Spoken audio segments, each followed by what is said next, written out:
Hola, queridos estudiantes. Hoy les presento un video para comenzar el segundo semestre y resumir lo que fue el primer semestre de Traducción Literaria 1.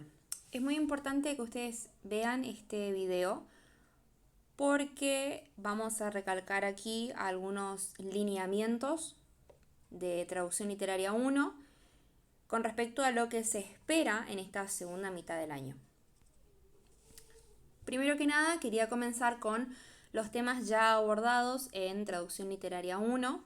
Todos estos temas están disponibles en el temario o el programa de Traducción Literaria 1, que ustedes lo tienen disponible en la plataforma en cualquier momento. Y bueno, estos temas que abordamos fueron teoría de la traducción literaria, texto original, qué es texto meta, análisis de los textos originales y de los contextos lingüístico-culturales en el proceso de traducción. Esto ustedes lo vieron mucho, especialmente en la unidad 2 con el texto As Long as the Lemon Trees Grow y hicieron un excelente trabajo. Vimos también estudio del lenguaje literario, las peculiaridades del lenguaje literario, uso de figuras retóricas, personajes y la estructura narrativa, especialmente con todo lo que fue literatura infanto-juvenil. Y también vimos aspectos profesionales de la traducción literaria, como por ejemplo el encargo de traducción, que yo en particular les hice mucho énfasis en el momento de las correcciones en leer con detenimiento los encargos de traducción. En la unidad 1 nosotros vimos los géneros literarios tradicionales, el autor de la obra, el autor de la versión, la lectura instrumental, el género narrativo, la novela infanto-juvenil, las diferentes voces en los textos narrativos, que este es un tema que también estuvo presente en el parcial, traducción de diálogo, que va a seguir estando presente a lo largo de todas las unidades, pero comienza en la unidad 1. Y como estrategias de traducción vimos transposición y modulación. El subgénero narrativo que nosotros tratamos en la unidad 1 fue el de cuento infantil e infanto-juvenil. Ya en la unidad 2 vimos una literatura definida por su destinatario, la niñez y el rol de la lectura, que nos vino muy bien justamente para definir con respecto al destinatario. Factores extralingüísticos de la traducción de literatura infanto-juvenil, que esto ustedes lo trabajaron muy bien con los textos que vimos. La recreación del lenguaje metafórico, la traducción de los nombres propios, antropónimos y topónimos, que fue uno de los últimos temas y que también estuvo en el parcial. Traducción de juegos de palabras y como estrategias de traducción vimos equivalencia y adaptación. Vimos por último, fue uno de los últimos temas, la traducción de títulos de obras de creación, sobre el cual también trabajaron muy bien.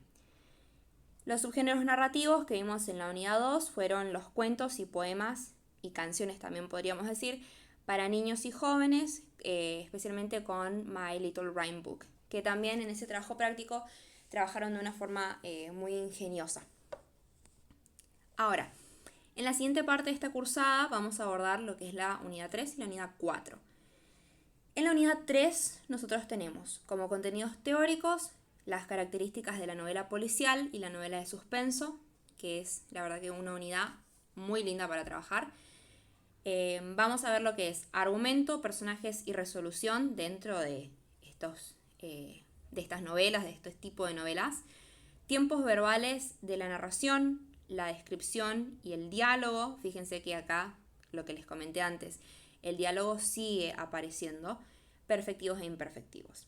Elección del vocabulario, registro y lectos, que es algo que yo les hago mucho hincapié en los trabajos prácticos también, de cuidar mucho el registro, ¿sí? Especialmente en las primeras 2 unidades, no porque los textos sean infanto-juveniles quiere decir que nosotros podemos dejar de prestar atención al registro, por así decirlo. Así que es igualmente importante y en estas últimas 2 unidades que vamos a ver en Traducción Literaria 1 es todavía más imprescindible, es de mucha más importancia que le presten atención al registro, al tenor, al lecto que ustedes utilizan en sus traducciones. Vamos a ver también combinaciones léxicas, variedades del español, latinoamericano y rioplatense, que igualmente todo esto estuvo presente también en las últimas 2 unidades, en lo que era encargo de traducción, y lo trabajaron bastante bien.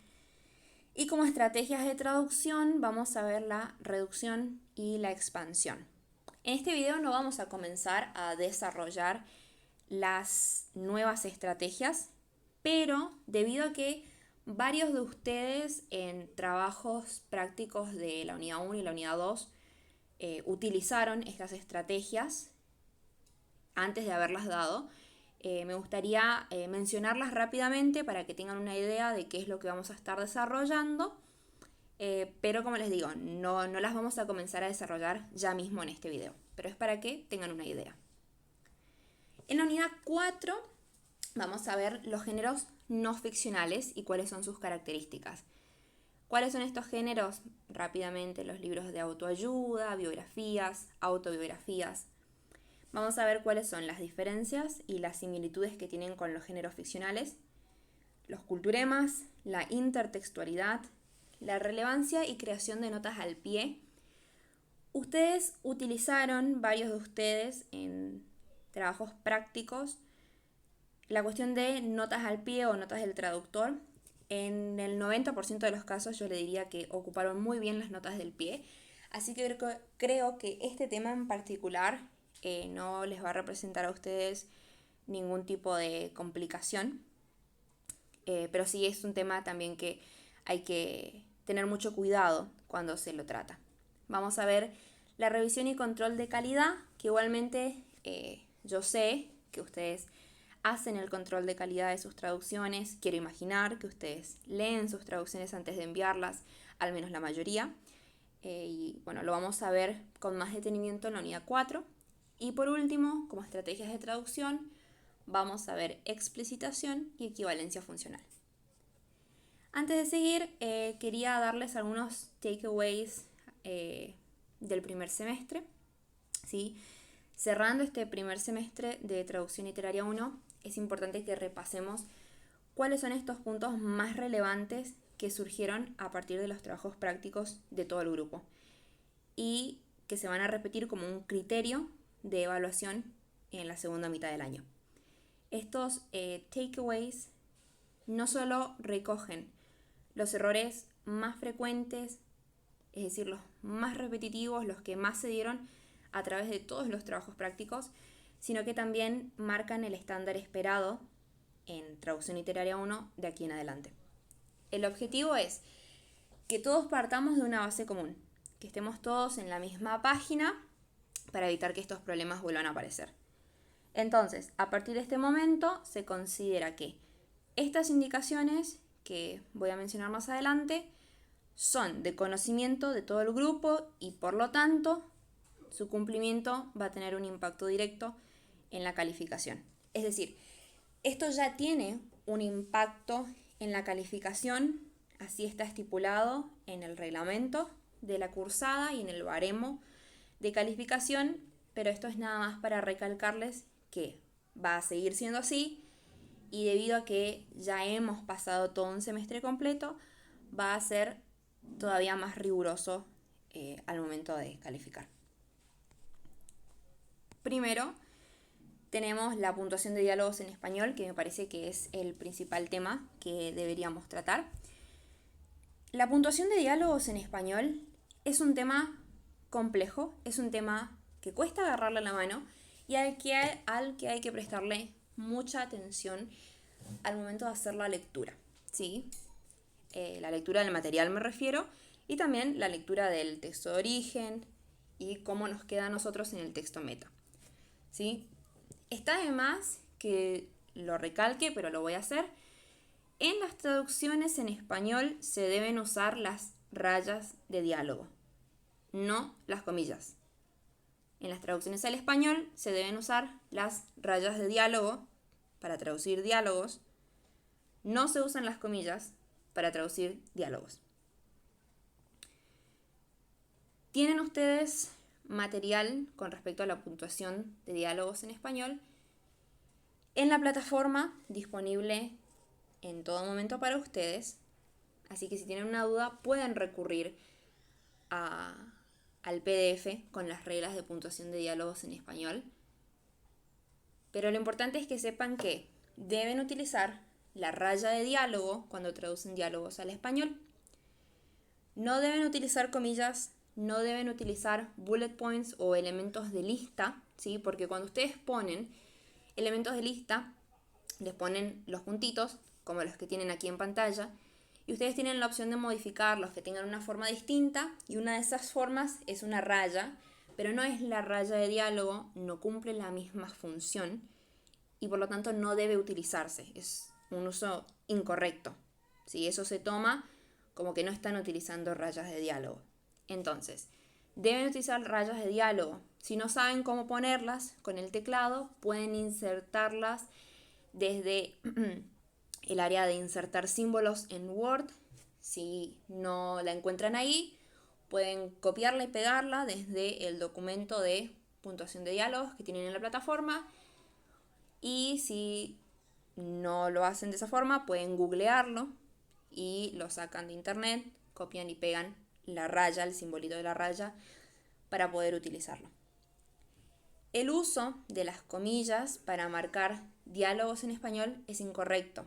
Lo vuelvo a recalcar porque es la base de la cual partimos al momento de puntuación de diálogos. Lo más importante que tienen que saber es que si ocupan comillas en el español para diálogos es incorrecto. Y esto no va a ser tolerado en la segunda mitad del año. ¿Por qué? Porque ya ha pasado mucho tiempo desde que nosotros empezamos a trabajar con puntuación de diálogos. Han tenido retroalimentación más que suficiente en sus trabajos prácticos con respecto a la puntuación de diálogos, a cómo hacerlo correctamente. Entonces se sobreentiende que este es un tema que ya tienen entendido, que ya está trabajado al menos, y sobre el cual tienen retroalimentación que puedan utilizar. Tienen, como les digo, el material audiovisual disponible en la plataforma. Tienen una presentación y una videoclase sobre eso.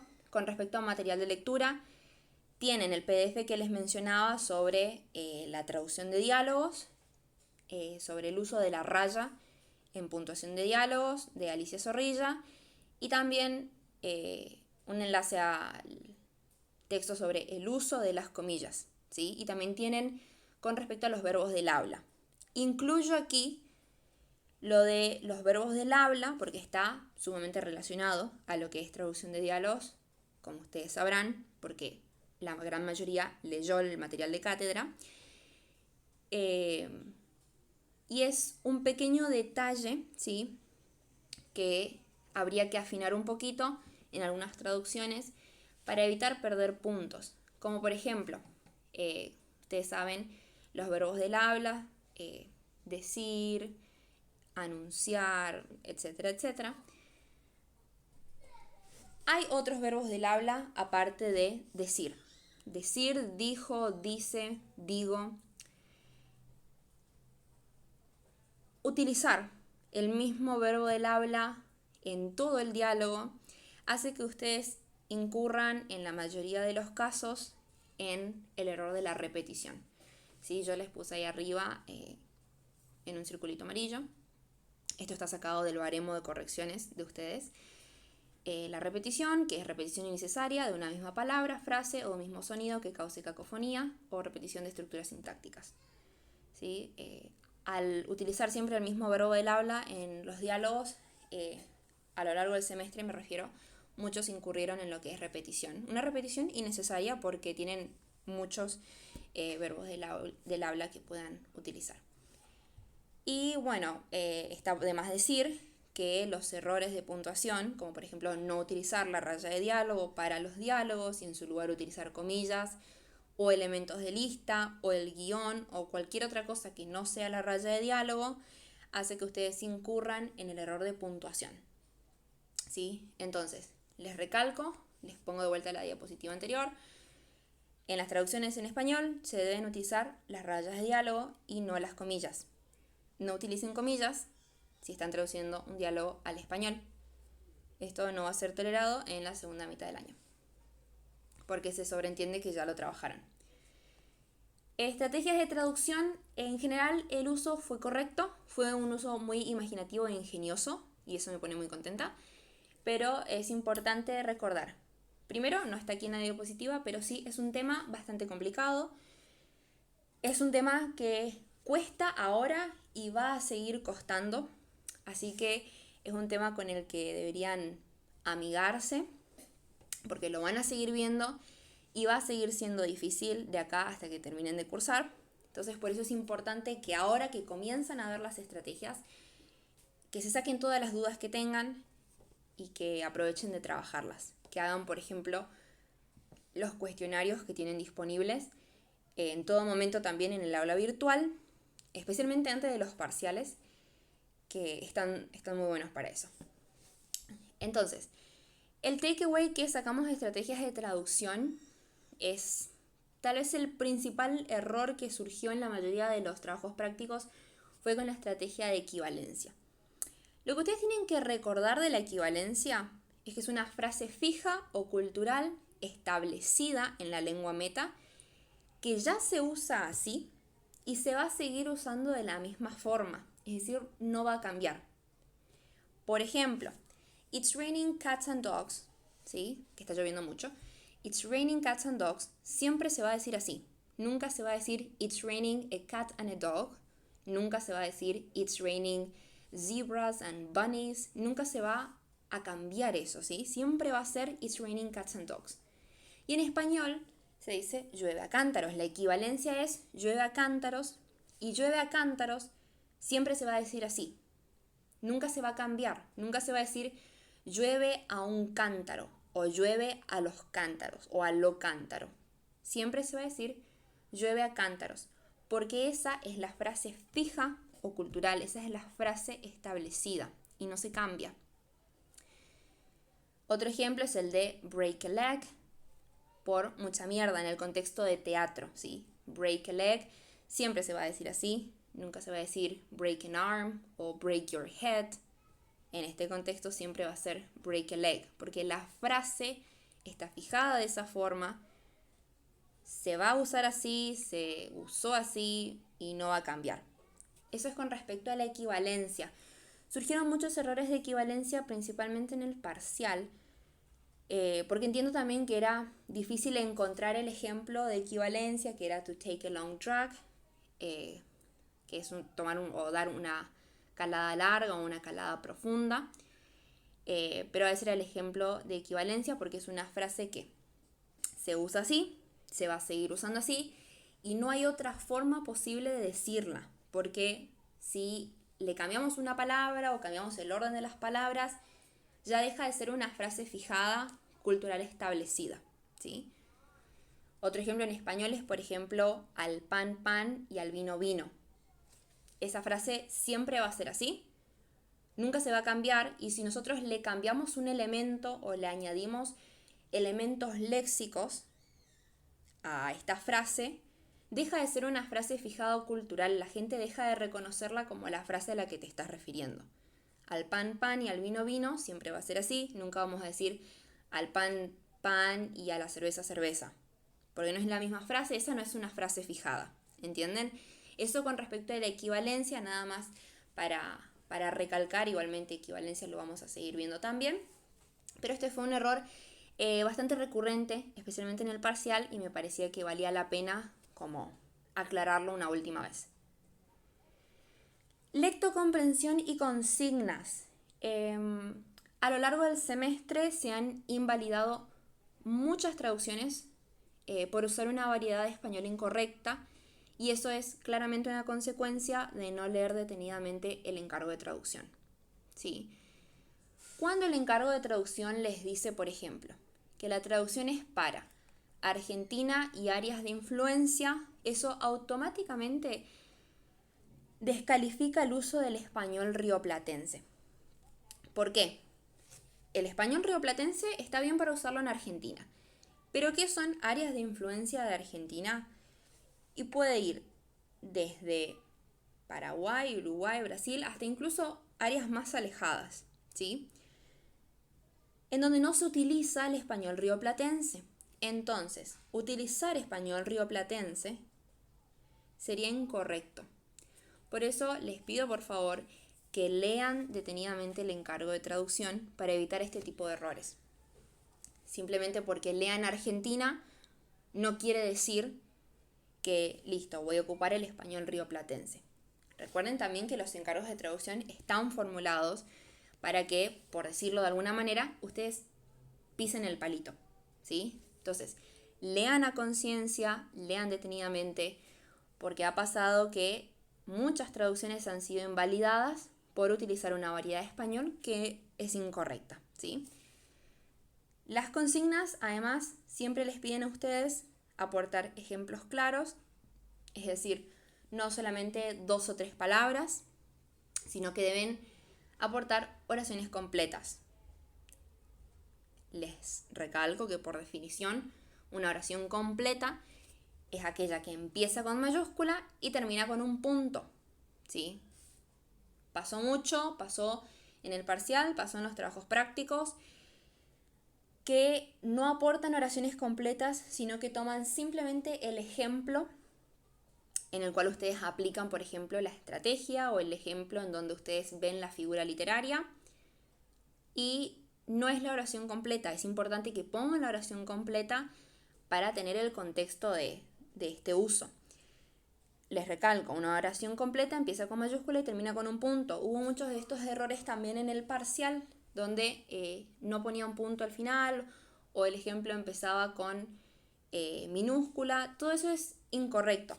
A ver, puede ser que el contenido esté bien y está más que perfecto, pero cuando ustedes están respondiendo todo lo que es teoría aplicada, la redacción, y esto también está en el reglamento, la redacción se espera que sea una redacción de calidad, que esté bien escrito, que no tenga errores ortográficos u ortotipográficos, errores de repetición, de ambigüedad. Por eso es importante que cuando ustedes están escribiendo su respuesta, ¿sí?, presten atención. Las oraciones empiezan con mayúscula, terminan con punto al final.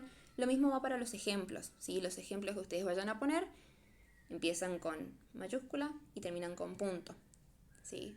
De otra manera va a ser un error de puntuación.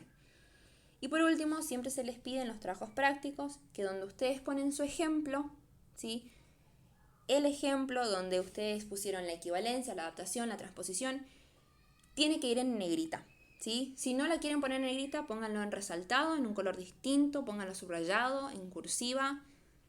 Resalten de alguna forma la parte específica donde ustedes aplican la estrategia o donde ustedes están mencionando la figura literaria, etcétera, etcétera.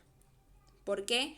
Porque eso nos permite a nosotros ver si en efecto ustedes están reconociendo bien tanto en el texto de origen como en el texto meta donde ocurre esa estrategia. Y por último, no está de más recalcarles que no cumplir con esto obviamente descuenta puntos, porque no se considera que la consigna haya sido respetada y que esté completa como se espera. Uso de inteligencia artificial y plagio. Ustedes saben que el reglamento del Instituto Superior Lenguas Vivas penaliza el uso de plagio, el uso indebido de la inteligencia artificial. En la segunda mitad de la cursada se va a asumir que todos ustedes ya han leído el reglamento y se van a aplicar los detectores de inteligencia artificial con mayor rigurosidad. A lo largo del semestre, lo mismo que en el ejemplo anterior, muchas, especialmente respuestas de teoría aplicada, han sido invalidadas o descartadas por el alto uso de inteligencia artificial al momento de la redacción. Lo mismo ha ocurrido con parciales. Así que lo que yo les recomiendo es no utilizar inteligencia artificial. Está igualmente todo lo referido a esto en el reglamento de lenguas vivas, pero esto lo traigo a colación aquí porque quiero que quede claro que a partir del segundo semestre se van a aplicar los detectores de inteligencia artificial con mayor rigurosidad. Ahora no solo en lo que es respuestas de teoría aplicada, sino también en las traducciones. También quería ver la cuestión de criterio y revisión antes de entregar los trabajos prácticos. Se nota cuando ustedes leen sus trabajos prácticos antes de entregarlos y se nota cuando no. ¿Sí? Hay muchos errores del tipo ortográfico, errores muy simples, donde les falta tal vez alguna letra, o donde hay alguna letra repetida, donde hay dobles espacios o acentos, que con darle una segunda o tercera leída a su texto, ustedes lo habrían visto. ¿Sí? Entonces, por favor, revisen antes de entregar. Eviten el uso de un registro demasiado bajo, coloquial o muy regionalizado que no responda al encargo de traducción. Yo les hago a ustedes mucho hincapié en las correcciones con respecto al registro que utilizan. Especialmente por el tipo de texto que trabajamos en el primer semestre, infanto-juvenil, que es lo que mencioné al comienzo. No porque sea infanto-juvenil, el registro tiene que ser bajo, ¿sí? Tiene que haber un buen registro que no sea coloquial, que no sea muy regionalizado. ¿A qué me refiero con esto de regionalizado? Han habido ejemplos dentro de lo que fue infanto-juvenil del uso de ciertos términos que no iban acorde al encargo de traducción. De vuelta, si el encargo de traducción era para Argentina y áreas de influencia, eso debía estar plasmado en el tipo de registro que ustedes utilicen en la traducción. Por ejemplo, en las canciones que ustedes trabajaron, If You Happy and You Know It, Clap Your Hands, aparecía la cuestión de clap, ¿sí? Clap es aplaudir acá y en el fin del mundo. Clap es aplaudir. Y es la forma más extendida de traducir esta palabra, ¿sí? Traduciendo clap como aplaudir, ustedes se aseguran de que la gran mayoría del público meta va a saber qué significa. Muchos de ustedes utilizaron al momento de traducir clap la palabra palmas o dar palmas. Y si bien nosotros en Argentina, en algunas regiones en específico, utilizamos mucho palmas, no es un término, ¿sí?, que esté tan expandido o cuyo uso sea tan importante en Argentina y áreas de influencia como para asegurarse de que la gran mayoría de su público meta va a entenderlo, ¿sí? Entonces, eso, por ejemplo, es una situación en la cual ustedes deberían haber aplicado un criterio al momento de elegir una palabra que parece tan sencilla, pero que plantea una incógnita tan grande. Muchas otras personas, además de haber utilizado un léxico incorrecto, sumamente lexicalizado, al utilizar palmadas o palmaditas, lo ponían como palmaditas, que no solo añade al bajo léxico, ¿sí?, que están utilizando porque es muy regionalizado, sino que les baja mucho el registro también, porque es lo que yo les decía anteriormente, ¿no? Porque sea infanto-juvenil, me permite a mí utilizar un registro demasiado bajo, ¿sí? Lo mismo había ocurrido también con esta parte de las canciones. En una parte se mencionaba algo sobre un bus, un autobús, que si bien en Argentina nosotros tal vez no utilizamos tanto la palabra autobús, es un término con el cual ustedes se aseguran que la gran mayoría del público meta entienda y tenga un buen acceso al texto meta. En cambio, muchas personas utilizaron, por ejemplo, la palabra micro, ¿sí? La palabra micro es un término súper regionalizado que ni siquiera se ocupa en todas las partes, en todas las regiones de Argentina, ¿sí? Y otros utilizaron, por ejemplo, bondi, que es un registro súper bajo, igual que micro, y también muy regionalizado, porque no en todas las partes de Argentina se les dice bondi, o micro, o colectivo, o cole, ¿sí?, que también ocuparon en esa traducción. Entonces, tengan esto muy en cuenta al momento de realizar las traducciones. Ustedes siempre, por más que la palabra sea fácil, tienen que fijarse de que sea la gran mayoría la que va a poder entender y tener un acceso correcto al significado de esa palabra en el texto meta.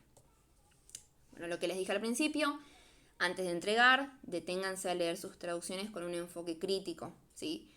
Suena natural en la variedad de español que me han solicitado, mantiene la coherencia y la cohesión, respeta el tono y registro del texto original, esto también es muy importante.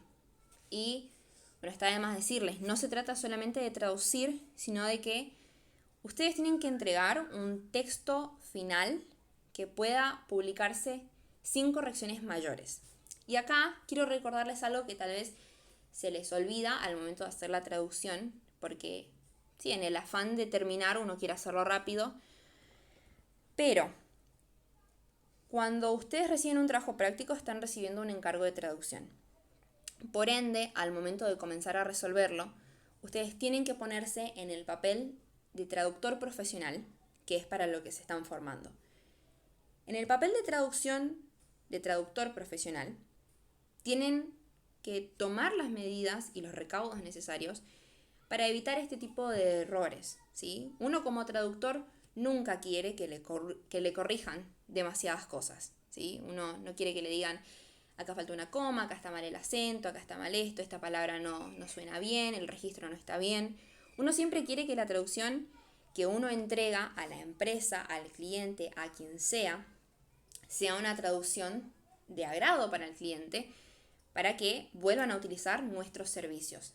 Por ese motivo, cuando ustedes están resolviendo un trabajo práctico, lo que se pide es que ustedes se pongan en el papel de traductor profesional para poder resolverlo de la mejor manera y entregar un texto que pueda publicarse así como está o con correcciones mínimas. Esa es la idea, ¿sí?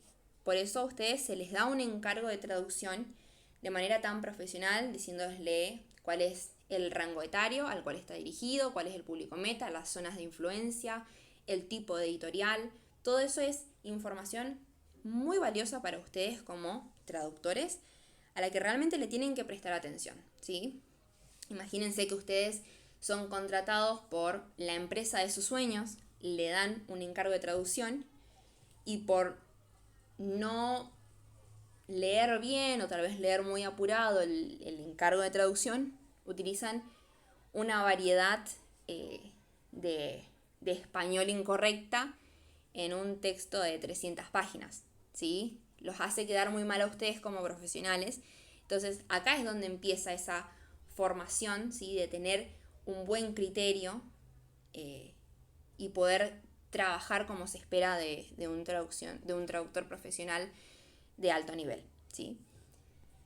Ahora sí, ya terminando con todos estos takeaways, quería ver rápidamente, en un par de minutitos nada más, las estrategias de traducción que vamos a ver en el segundo semestre. Como yo les dije, he notado que muchos de ustedes utilizaron estas estrategias de traducción durante el primer semestre porque las pudieron reconocer en el texto de origen, y eso la verdad que me pone muy contenta porque estas estrategias en particular me parece a mí que les van a gustar a ustedes mucho más que las primeras que vimos, y además puedo ver que como que les llama la atención, les causa curiosidad y eso está muy bueno.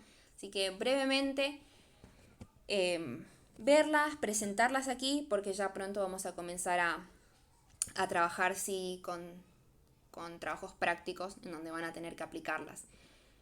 En su momento, cuando algunas personas de aquí las utilizaron en los trabajos prácticos del primer semestre, sí me ponía muy feliz porque en la mayoría de los casos utilizaron las estrategias de forma correcta, pero por cuestiones académicas yo no lo podía evaluar y tenía que darlo como incorrecto, porque bueno, no puedo corregirles a ustedes algo que todavía no dimos y que no responde a lo solicitado en la consigna, por más que esté bien hecho, pero igualmente me ponía muy feliz porque estaba correcto.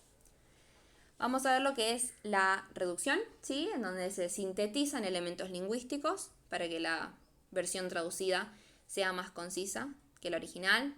Dicho de otro modo, se eliminan elementos léxicos en el texto meta, que sí están presentes en el texto de origen, como por ejemplo every now and then, pasa a ser cada tanto, y está todavía más claro el ejemplo está más clara la estrategia en el segundo ejemplo, as she makes her way back, mientras regresa. Fíjense que todos esos elementos léxicos, she makes her way back, se sintetizan en la palabra regresa y queda más que claro, ¿sí? Pero esto también es una estrategia que tienen que utilizar con muchos recaudos. Yo se los recalqué bastante al comienzo de la cursada con el texto The Story of Yes and No. ¿Sí? Justamente como es un libro infanto-juvenil, ya toda la información está muy sintetizada, y reducirla aún más en el texto meta implica tal vez eliminar muchos detalles o tal vez palabritas que realmente sí son importantes.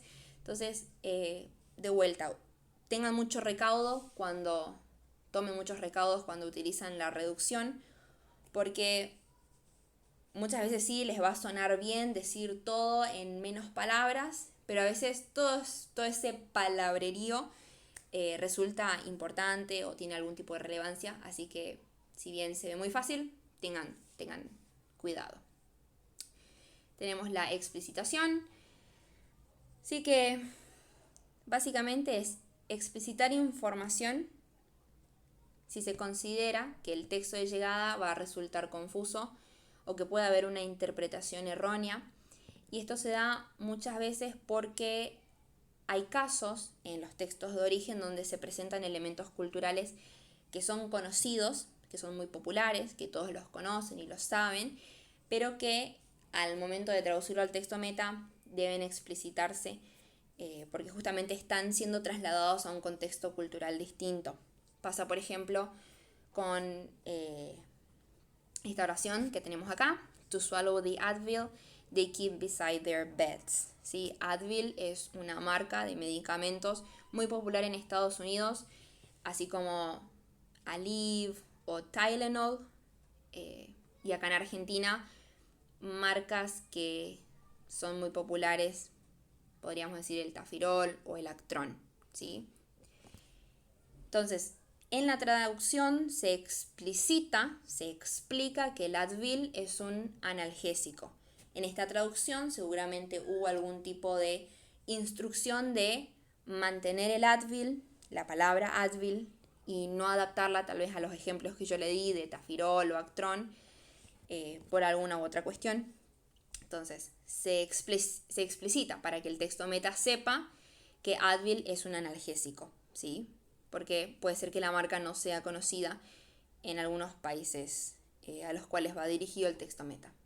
Pasa también con las series de televisión, los programas de telerrealidad que son muy populares tal vez en los países donde se origina el texto, pero el público meta no los conoce, ¿sí? Si les doy un ejemplo inverso, por ejemplo, para que entiendan a qué me refiero, es: muchos de ustedes acá saben o habrán escuchado hablar o habrán visto alguna vez en sus hogares el programa que se llama Pasapalabra, ¿sí? Que muchas veces ven ustedes en las noticias que tal actor o tal deportista, tal actriz o cantante ganó o participó en El Rosco. Y nosotros sabemos que se está refiriendo a la sección del programa Pasapalabras.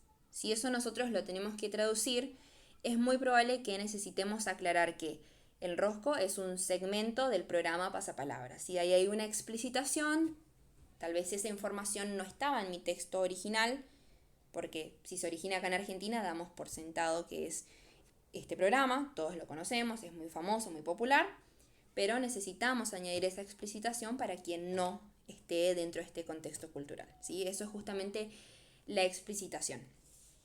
Después tenemos la expansión, que es la adición de elementos lingüísticos al texto meta, es decir, lo opuesto de la reducción. Estamos añadiendo elementos léxicos en el texto meta que no están presentes en el texto de origen para tener un significado más preciso, para lograr mayor naturalidad, ¿sí? The fantasy world never fascinated me and still doesn't. El mundo fantástico nunca me fascinó, hoy en día tampoco lo hace. o their experiences there, sus experiencias en esos espacios. ¿Sí? Estamos añadiendo elementos léxicos en el texto meta que no están en el texto de origen. Si lo decimos en criollo, estamos poniendo en más palabras en el texto meta lo que está en el texto de origen. Esta también es una estrategia que les voy a recalcar cuando la demos, de que la utilicen con mucho cuidado, porque a veces en nuestro afán de utilizar una expansión, por el simple hecho de completar o de cumplir la consigna, al añadir más elementos léxicos, de hecho es contraproducente, hace que nuestras traducciones sean más difíciles de leer, que la lectura no fluya de forma correcta. Entonces, de vuelta, esto lo vamos a ver igualmente más adelante, pero nada más quería presentarlas como oficialmente, porque bueno, algunos de ustedes ya lo han utilizado, pero para que sepan más o menos lo que se viene en cuanto a estrategias. Ahora sí, fue un video bastante largo, pero con información importante que me parecía que valía la pena recalcarla para resumir el primer semestre. Es de suma importancia que vean este video hasta el final. Lo pueden poner de fondo como podcast mientras lavan los platos, mientras cocinan. Y bueno, justamente que la idea es que todo el grupo pueda ver este video. Y ahora sí, nos vemos en el aula virtual ya para arrancar el segundo semestre.